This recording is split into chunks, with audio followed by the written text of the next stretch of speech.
This is a story you'll definitely want to hear to the very end. The call came at midnight, and I knew. I just knew.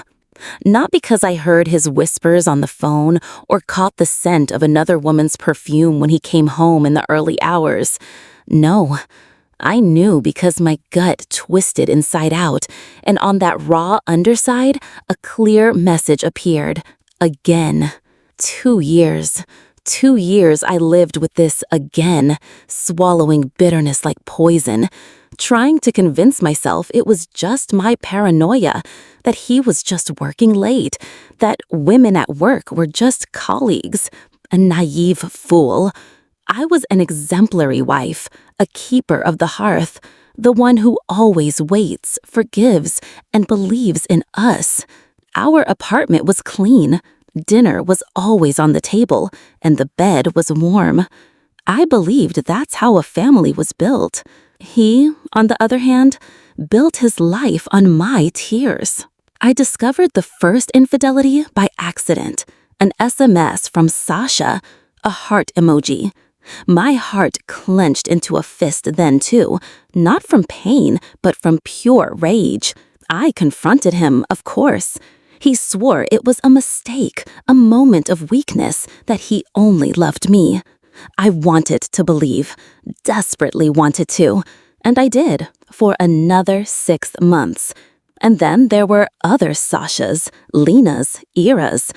My phone became my personal detective, and his lies my daily bread. I became an expert at recognizing fake smiles and empty promises. My soul slowly but surely turned into a scorched desert. I stopped sleeping at night. My eyes were constantly red, my skin pale. He noticed. Sometimes he'd ask, "Are you feeling unwell?" I'd nod. What could I say? I'm unwell because you're killing me slowly, piece by piece. And then that day arrived. The day that split my life into before and after. The day my mirror shattered into a million shards, each reflecting an ugly truth. My mother. She was my rock, my comfort, my best friend. I called her every evening, cried into the phone, told her about my suspicions, my pain, how tired I was. She always comforted me. My dear, all men are like that. Hold on to your family. You're strong. That evening, I drove to her place without warning.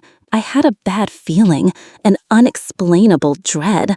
I always carried my keys to her house. I wanted to go in, hug her, cry it all out. The door was slightly ajar. I heard voices, quiet, muffled. I stepped inside and froze. In the living room, on the couch, in each other's arms, were my husband and my mother. They didn't even notice me at first. Time stood still. The air thickened to such an extent that breathing became impossible. My brain refused to process what I saw. This wasn't just infidelity. This was perversion, an absolute, unthinkable betrayal that destroyed not only my marriage, but also my family, my past, my future.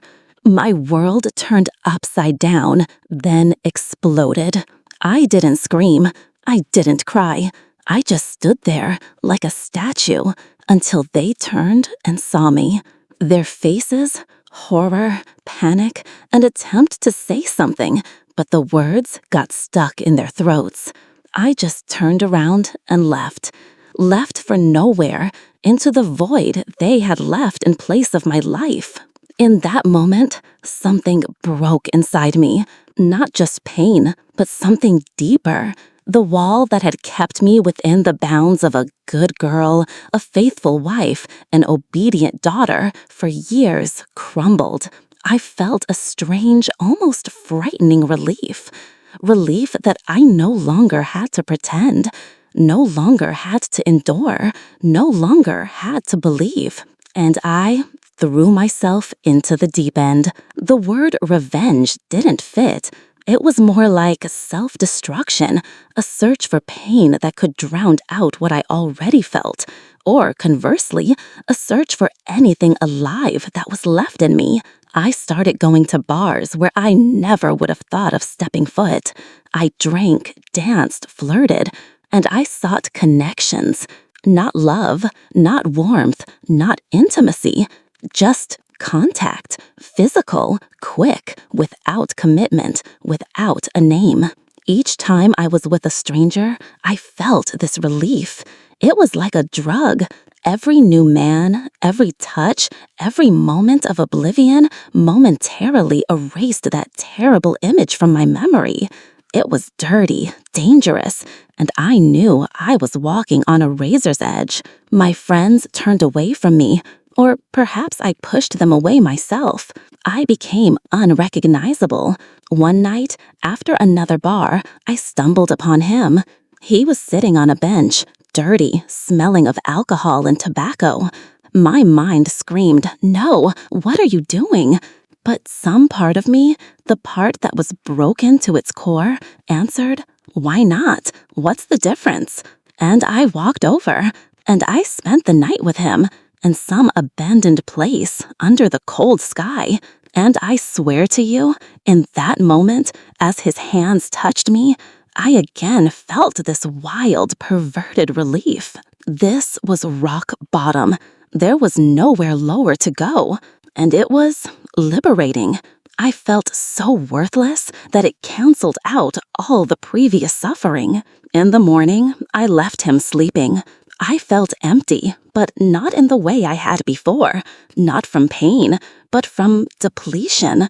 All emotions seemed to have burned out. I returned to my apartment, which now felt alien. He tried to call, my mother too. I didn't answer. I looked in the mirror. This wasn't the woman who had lived 2 years ago. This was someone new, with empty eyes and scars on her soul. I didn't know who this woman was, but one thing I understood clearly: the old me was gone. And strangely enough, that knowledge also brought some strange, twisted, almost painful relief. This was the beginning of something new, or the end of everything. If you liked the story, subscribe to the channel and you'll hear even more captivating stories.